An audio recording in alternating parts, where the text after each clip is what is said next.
तो चलिए बच्चों, आज हम लोगों का नया टॉपिक स्टार्ट होने जा रहा है। तो हमने पिछली क्लास के अंदर हमने पढ़ लिया था मूवमेंट और शिफ्टिंग ऑफ डिमांड कर्व। तो आज हम बात करेंगे लॉ ऑफ डिमांड की। Law of demand. हालांकि लॉ ऑफ डिमांड आपको क्या चीज़ बताई गई है, ये बात मैंने आपको प्राइस का जब डिमांड से रिलेशनशिप समझा रहा था, तो तब भी मैंने आपको एक बार बता दिया था प्राइस का जब डिमांड से जो रिलेशनशिप होता है कि प्राइसेस के बढ़ने से डिमांड घट जाती है और प्राइसेस के घटने से डिमांड बढ़ जाती है। इस इनवर्स रिलेशनशिप को हम क्या बोलते हैं? Law of demand. जब मैं आपको फैक्टर्स अफेक्टिंग डिमांड जब मैं आपको पढ़ा रहा था, तो उस समय भी जब प्राइस फैक्टर आया था, प्राइस ऑफ ओन कमोडिटी, तो वहाँ पर भी मैंने आपको ये बार बताया था कि हालांकि हम अभी पढ़ने जा रहे हैं प्राइस ऑफ ओन कमोडिटी, लेकिन हमको आगे जाके पढ़ना होगा लॉ ऑफ डिमांड। और लॉ ऑफ डिमांड भी यही बात बोलेगा कि प्राइसेस का और डिमांड का, जो प्राइस ऑफ ओन कमोडिटी और डिमांड का जो रिलेशनशिप होता है, तो उसे को हम बोलते हैं लॉ ऑफ डिमांड। लेकिन उस पर कंडीशन यही है, keeping the other factors constant. यानी अदर फैक्टर्स के अंदर अगर कोई बदलाव नहीं आता, तो डिमांड के अंदर अगर जो कोई बदलाव आ रहा है वो प्राइसेस की वजह से आ रहा है, तो उसे हम क्या बात बोलते हैं? Law of demand. तो ठीक है बच्चों, अब इस बात को अपन लाइन टू लाइन बातों को पढ़ेंगे, लाइन टू लाइन देखेंगे कि क्या क्या चीज़ें लिखी हुई हैं। लेकिन एक बार अपन इसको लिखना स्टार्ट करते हैं और फिर मैं आपको इसका डायग्राम भी बनवाऊंगा और सब चीज़ें समझाऊंगा। तो एक बार लिखना स्टार्ट करते हैं क्या लिखा हुआ है। ठीक है, लिखें। It is normally observed that decrease in price of a commodity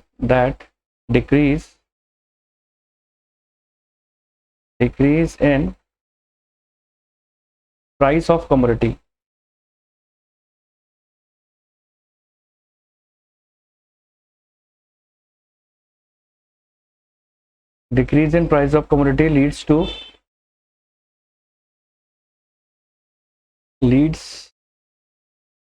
to increase in its demand,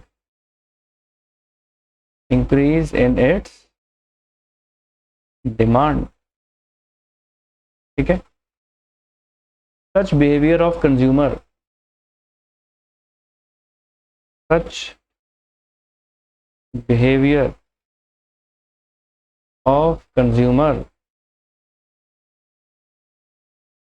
has been formulated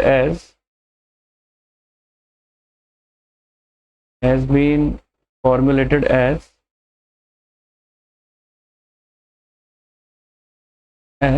law of demand। देखो, इसमें भी वही बात लिख पाई मैंने अभी। मैंने कहा ये नॉर्मली ऑब्जर्व किया गया है कि डिक्रीज इन प्राइस पर इंक्रीज इन डिमांड होता है, और वाइसा वर्सा भी है। ठीक है, कि प्राइसेस के इंक्रीज होने से डिमांड जो है आपकी डिक्रीज हो जाती है। तो इसी बिहेवियर को हम क्या बोलते हैं? लॉ ऑफ डिमांड बोलते हैं। ठीक है, आप इसकी प्रॉपर डेफिनेशन लिखें। Law of demand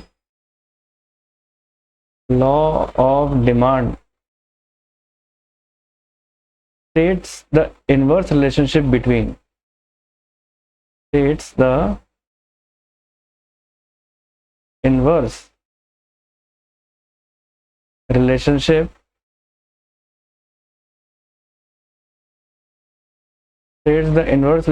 between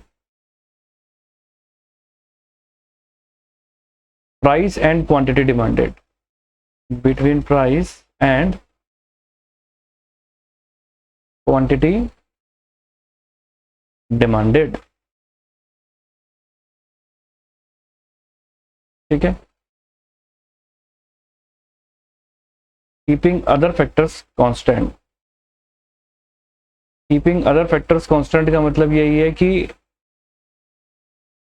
other factors के अंदर जब कोई बदलाव नहीं आएगा, हम मान के चले अदर फैक्टर्स को हम कंसीडर नहीं करें, केवल प्राइस को और क्वांटिटी डिमांड को कंसीडर करते हैं, तो जो रिलेशनशिप बनता है इन दोनों के अंदर, वही लॉ ऑफ डिमांड है। Keeping the other factors constant.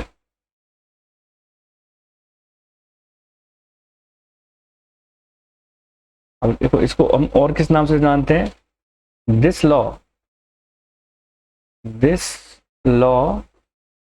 Is also known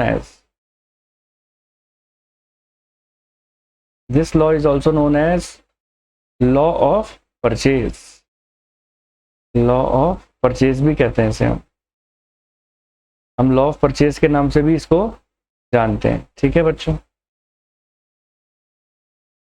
अब देखो लॉ ऑफ डिमांड कब ऑपरेट होता है, मैंने बताया ना, अदर फैक्टर्स अपने कांस्टेंट रहने चाहिए। अदर फैक्टर में जैसे मैंने कई सारे फैक्टर लिखवाए थे आपको कि सब्स्टिट्यूट गुड्स की वजह से भी डिमांड में चेंज आता है, कॉम्प्लीमेंट्री गुड्स की वजह से भी आता है, इनकम की वजह से भी आता है, expectation about future change in price की वजह से भी आता है। तो हम ये मानेंगे कि बाकी के फैक्टर्स के अंदर कोई बदलाव नहीं आएगा। तो आपको क्या लिखना है, अजम्पशन लिखनी है। लिखें आप assumption of law of demand. Law of demand की क्या अजम्पशन है, लिखें assumption of law of demand. लिखें आप इसमें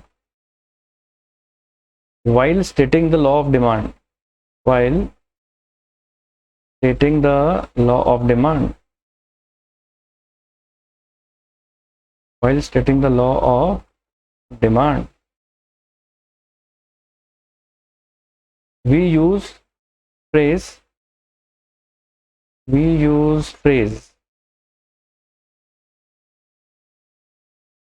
क्या फ्रेज यूज करते हैं, keeping other factors constant, keeping other factor constant. क्या यूज करते हैं, कीपिंग अदर फैक्टर कांस्टेंट। ठीक है,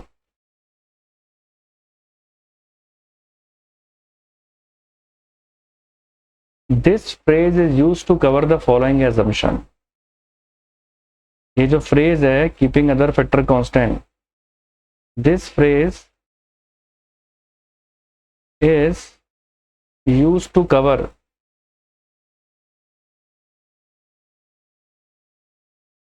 the following assumption, the following assumption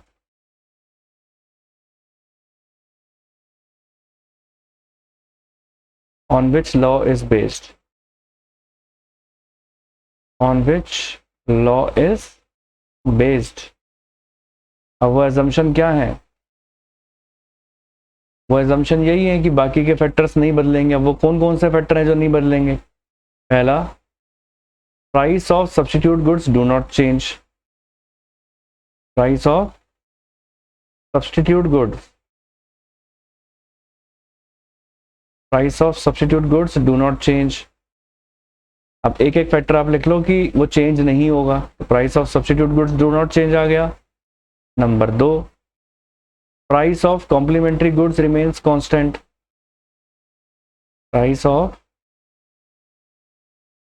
complementary goods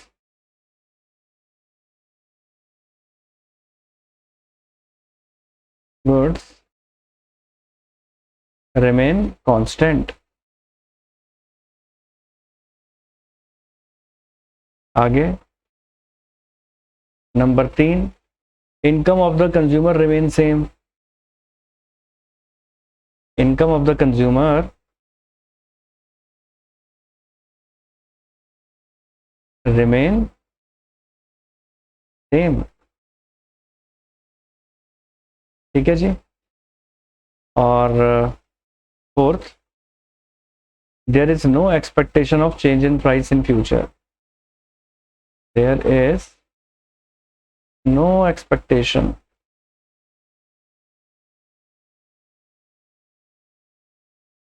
of change in price in future, change in price in future। ठीक है, और 5th आ जाएगा taste and preference, taste and preference of the consumers remains the same।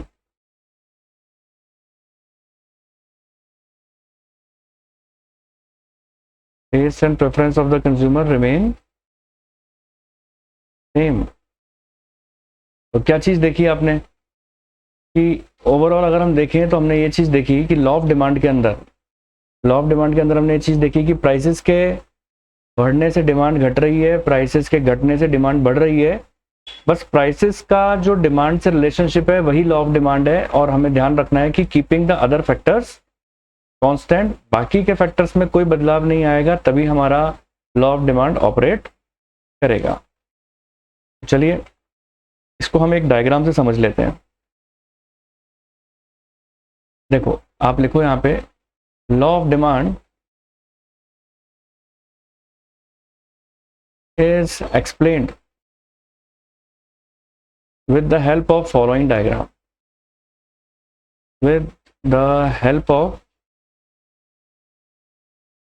following schedule and diagram. Following schedule and diagram. Law of demand का schedule और diagram कैसे बनाना होता है वो देखना आप यहाँ पे। तो देखो डिमांड शेड्यूल कैसे बनेगा, डिमांड शेड्यूल है। अब इसमें देखें आप, ऐसे देखें, ये प्राइस है, प्राइस किसके अंदर है, प्राइस इन रुपी, और ये क्वांटिटी डिमांडेड है, क्वांटिटी डिमांडेड, ठीक है, ये इन यूनिट्स है, ठीक है। तो प्राइसेस कितनी हुई, जैसे मान के चलिए 5 रुपये प्राइस है, तो आपकी जो नंबर ऑफ यूनिट है आप 1 यूनिट खरीद रहे हैं। प्राइस अगर कम हो गई तो अब आप 2 यूनिट खरीद रहे हैं। प्राइसेस और कम हो गई तो आप और ज़्यादा यूनिट खरीद रहे हैं। प्राइसेस और कम करो, आपकी यूनिट भी बढ़ती जा रही है। प्राइसेस और कम हो गई, आपकी यूनिट और बढ़ गई। तो आपने क्या देखा, जैसे जैसे आपकी प्राइसेस कम होती जा रही है आपकी क्वांटिटी डिमांड बढ़ती जा रही है। तो इस बात को हम इस डायग्राम से देखो शो करते हैं। आप डायग्राम से लॉ ऑफ डिमांड को किस तरीके से शो करोगे, ये एक्स एक्सिस है, ये वाई एक्सिस है, ये 0 है, ये है 1 2 3 4 एंड ये 5। ऐसे ही अब यहाँ पर देखें 1 2 3 4 एंड 5। तो आप देख सकते हैं कि आपके पास प्राइस जब 5 थी तो आपकी यूनिट बनी थी। यहाँ पर आप ले लो क्वांटिटी और यहाँ आप ले लो अपनी प्राइस। तो क्या चीज़ देखी आपने, जब आपकी प्राइस 5 रुपये थी तो आपकी क्वांटिटी 1 रुपया थी, ठीक है। ये देखिए ये 1 रुपया थी, यहाँ पॉइंट आ गया आपका। अब देखो, अब इसके बाद अब नेक्स्ट अगर आप देखें तो आपके पास 4 रुपये प्राइस पर क्वांटिटी 2 हो गई। तो 4 रुपये प्राइस पर क्वांटिटी 2 है, तो क्वांटिटी 2 किसके ऊपर है, प्राइस जब आपकी 4 रुपये है, यानी आपका पॉइंट यहाँ आ रहा है कहीं, ठीक है।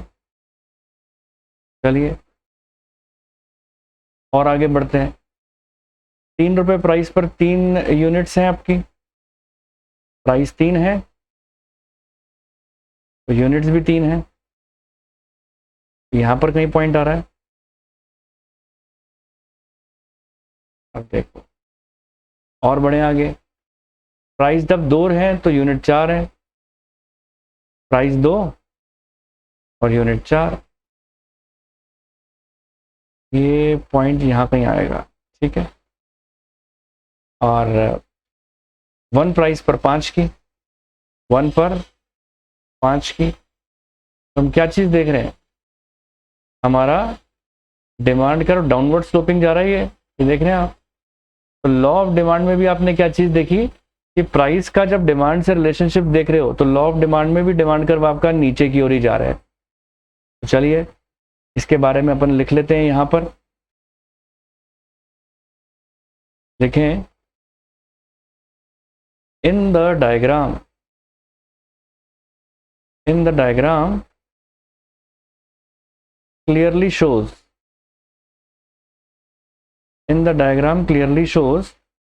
that more and more unit of a commodity are demanded. More and more units of a commodity demanded.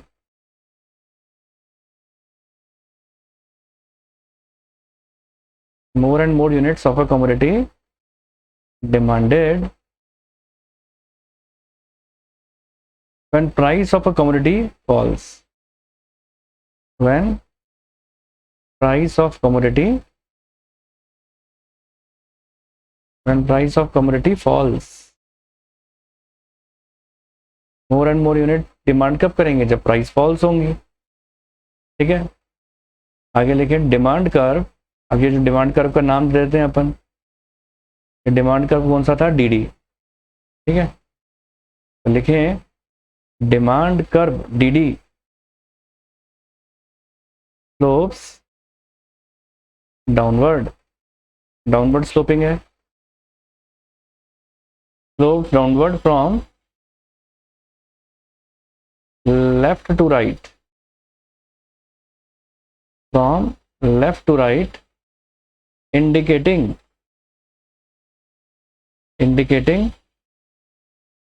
inverse relationship between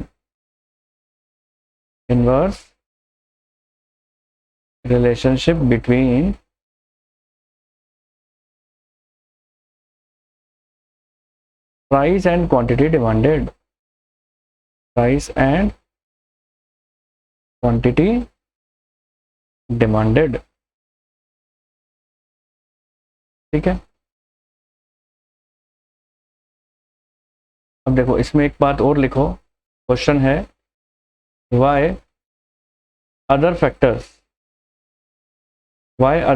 are keep constant. Law of demand में अदर फैक्टर्स को हम कांस्टेंट क्यों रखते हैं? why other factors keep constant. तो इसका answer लिखें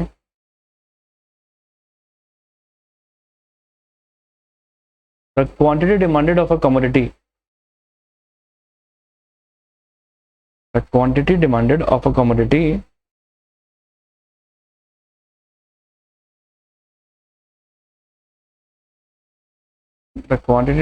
commodity depends on many factors. Depends on many factors.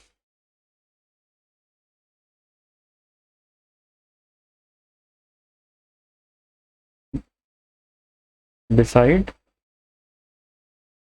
prices. Prices के अलावा कई सारे फैक्टर्स पर डिपेंड करती है of a given commodity, of a given commodity. If we want to understand a separate influence of one factor, if we want to understand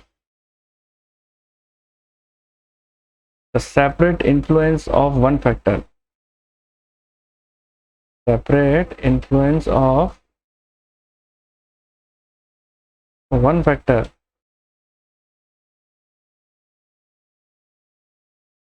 it is necessary that all the other factors keep constant.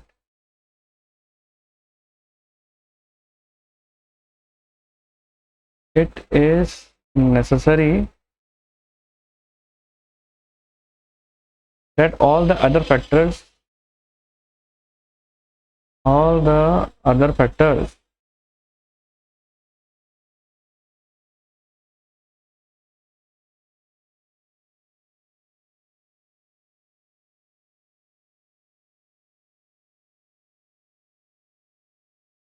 it is necessary that all the other factors are keep constant.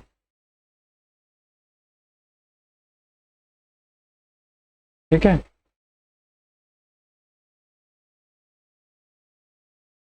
आगे देखें तो देखो अब क्या चीज़ है कि इसके अंदर हमको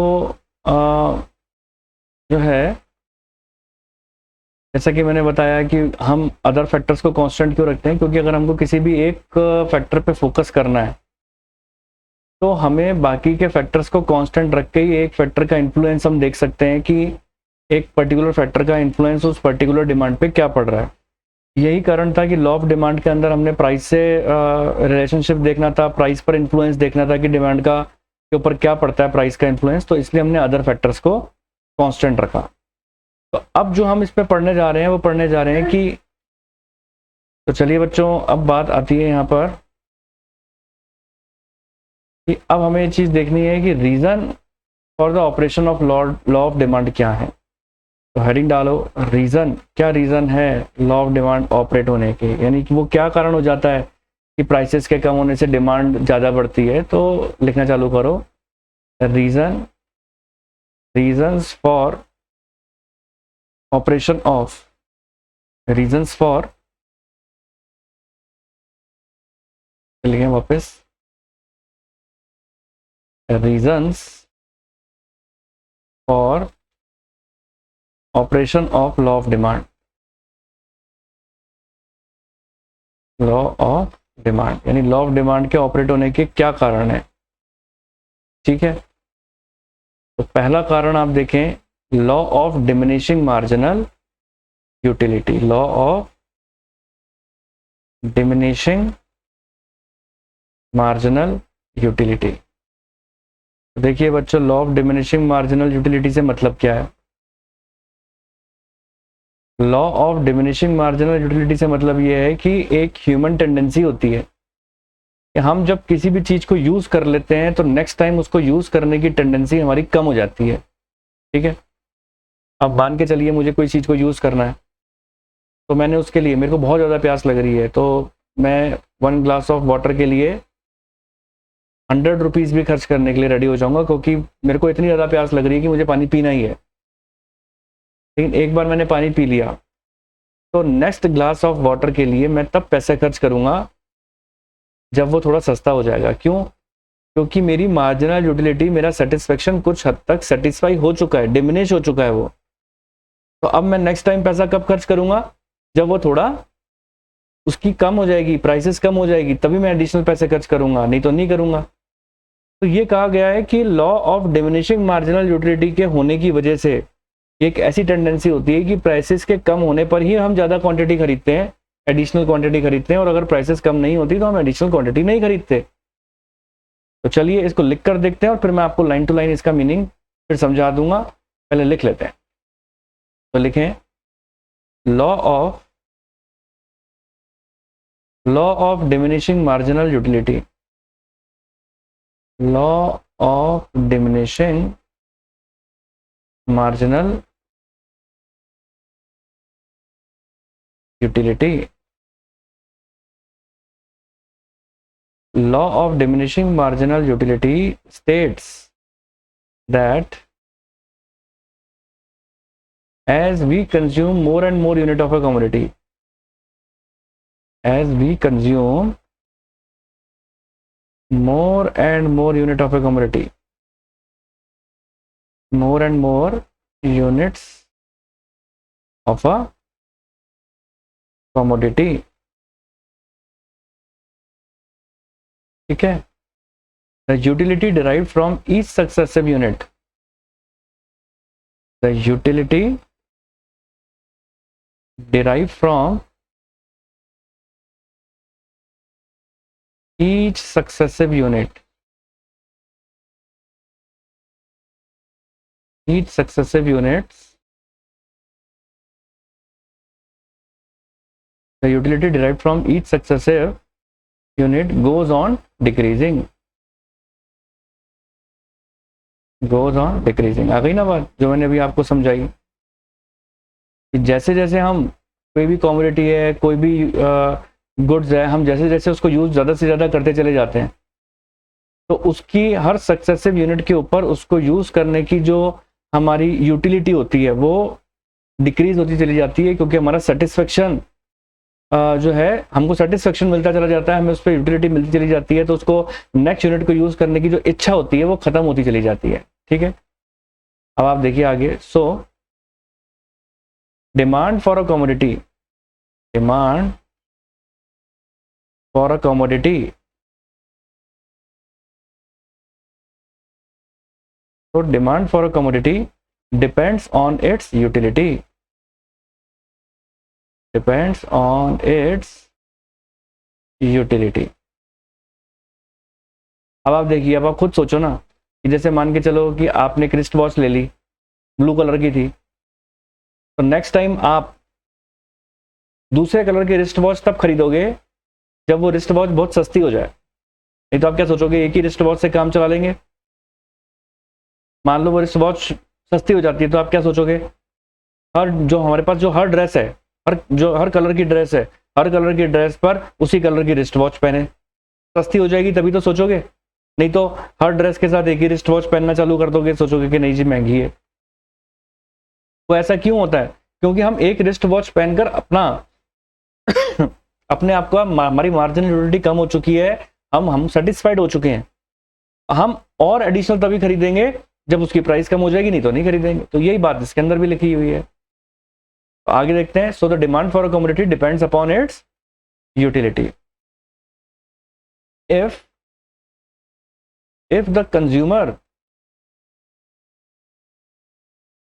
the consumer gets more satisfaction, if the consumer gets more satisfaction, he will pay more,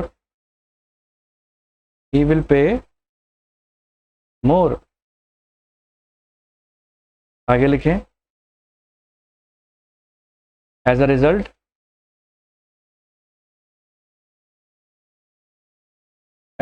consumer will not be prepared to pay, as a result consumer will not be prepared to pay, will not be prepared to pay the same price, not be prepared to pay the same price for additional units, for additional units of a commodity। ठीक है जी। The consumer will buy more units, the consumer will buy more units of a commodity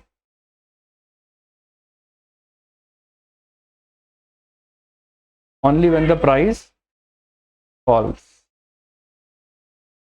only when the price falls। ठीक है जी, जब price fall होगी तभी additional unit खरीदी जाएगी।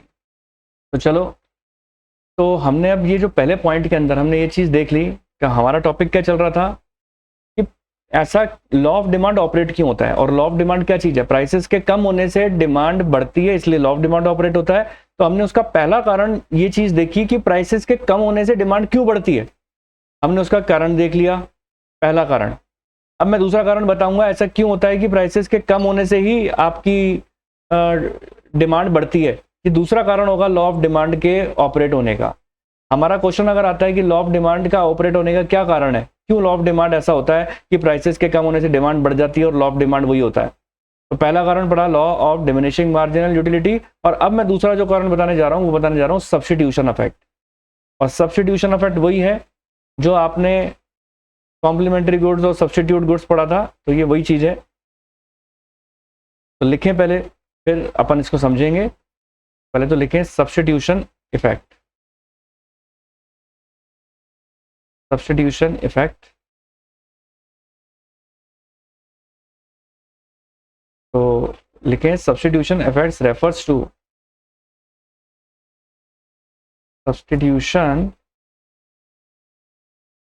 substitution effect refers to substituting one commodity in the place of other,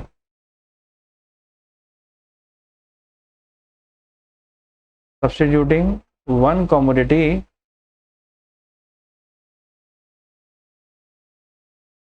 in the place of other.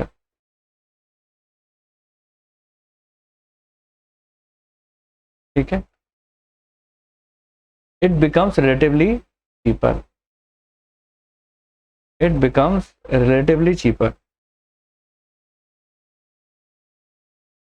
ठीक है जी, it becomes relatively cheaper when the price of given commodity falls. When price of given commodity falls,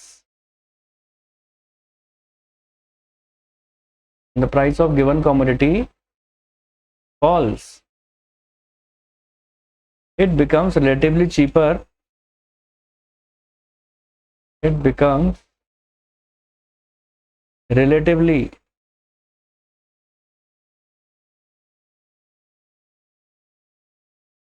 cheaper as compared to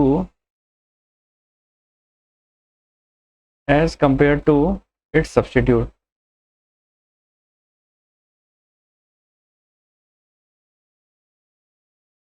ठीक है, assuming no change in price of substitute goods. No change in price of substitute goods. ठीक है जी,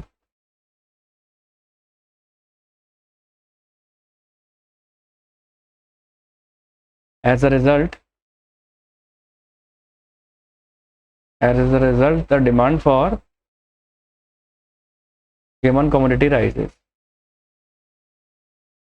As a result the demand for given commodity rises.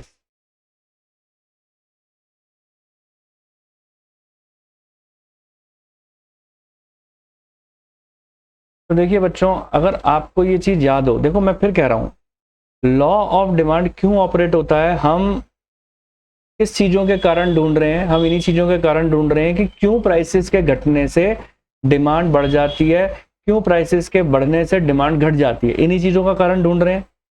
और हमने substitute goods के अंदर भी इन्हीं चीजों का ही कारण पढ़ा था, ये रिपीटिशन है उन सब चीजों का। हमने क्या बात पढ़ी थी, टी की और जो है कॉफी की बात की थी हमने बोला था कि अगर प्राइसेस ऑफ कॉफी अगर बढ़ जाती हैं तो कॉफी का सब्स्टिट्यूट कौन है, कॉफी का सब्स्टिट्यूट गुड्स है टी। लोग टी ज्यादा पीना पसंद क्यों करते हैं, ज्यादा क्यों पीते हैं, अगर कॉफी उनको ज्यादा महंगी लगने लगती है तो वो टी पे स्विच कर जाते हैं, तो टी की डिमांड बढ़ जाती है। तो किसी की भी डिमांड, किसी भी कमोडिटी की, किसी भी गुड्स की डिमांड के बढ़ने के पीछे क्या कारण हो सकता है कि उसके सब्स्टिट्यूट गुड्स की प्राइसेस बढ़ जाए। यानी टी का जो सब्स्टिट्यूट गुड्स था वो था कॉफी, और कॉफी की अगर प्राइसेस बढ़ जाती हैं, कॉफी की अगर प्राइसेस बढ़ जाती हैं तो ऑब्वियस सी बात है लोग टी पे सब्स्टिट्यूट हो जाएंगे और उसकी डिमांड बढ़ा देंगे। तो अल्टीमेटली हमने क्या चीज देखी, सब्स्टिट्यूशन इफेक्ट से मतलब क्या है कि सब्स्टिट्यूट गुड्स की प्राइसेस के बढ़ने से मेन कमोडिटी की जो डिमांड है वो बढ़ जाती है। ठीक है, अब आपने देखा कि आपके सब्स्टिट्यूट गुड्स, जो टी का सब्स्टिट्यूट, मैं फिर कह रहा हूं, टी का सब्स्टिट्यूट कॉफी था, उसकी प्राइसेस के बढ़ने से जो मेन कमोडिटी है टी, उसकी डिमांड बढ़ गई। तो ये भी अपने आप में एक कारण हुआ ना लॉ ऑफ डिमांड के ऑपरेट होने का। लॉ ऑफ डिमांड के ऑपरेट होने का हमने पहला कारण पढ़ लिया, law of diminishing marginal utility, और दूसरा कारण क्या पढ़ा, सब्स्टिट्यूशन इफेक्ट, यानी सब्स्टिट्यूट गुड्स की प्राइसेस के ऊपर आपकी मेन कमोडिटी की जो डिमांड है वो डिपेंड करती है। तीसरा इफेक्ट बच्चों हमारे पास आ रहा है इनकम इफेक्ट, और इनकम इफेक्ट भी आप पढ़ चुके हैं। कैसे, इनकम के बढ़ने से या इनकम के घटने से आपकी डिमांड पर असर आता है। अब देखो, पहले देखो फिर समझाता हूं मैं आपको, आप लिखें इनकम इफेक्ट, पहले लिखें फिर आपको पूरी बात समझाता हूं। लिखें आप इसके अंदर, income effect refers to, income effect refers to, income effect refers to effect on demand, effect on demand when real income of the consumer, when real income of the consumer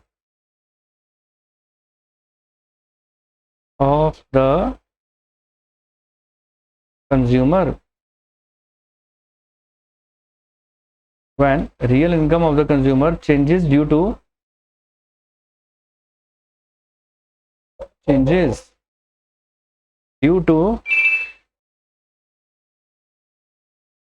लिखें इसके आगे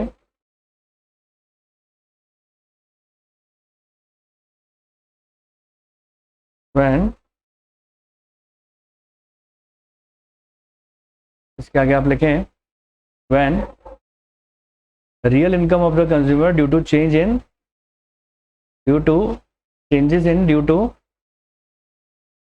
in the price of given commodity, change in price of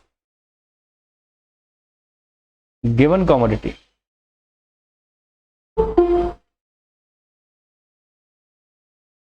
तो आगे लिखें इसके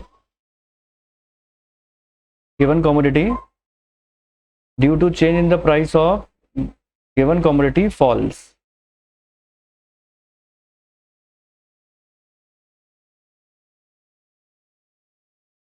It increasing the purchases power.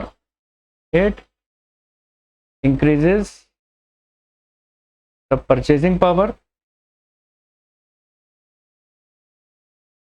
ठीक है, it increases the purchasing power, that is real income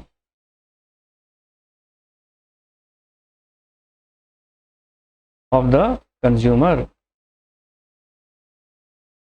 real income of the consumer. ठीक है, as a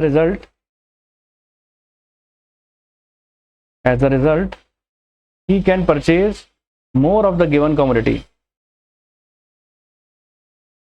purchase more of given commodity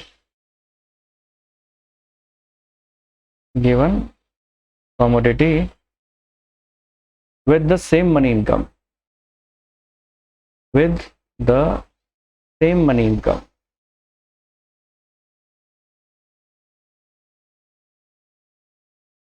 ठीक है जी।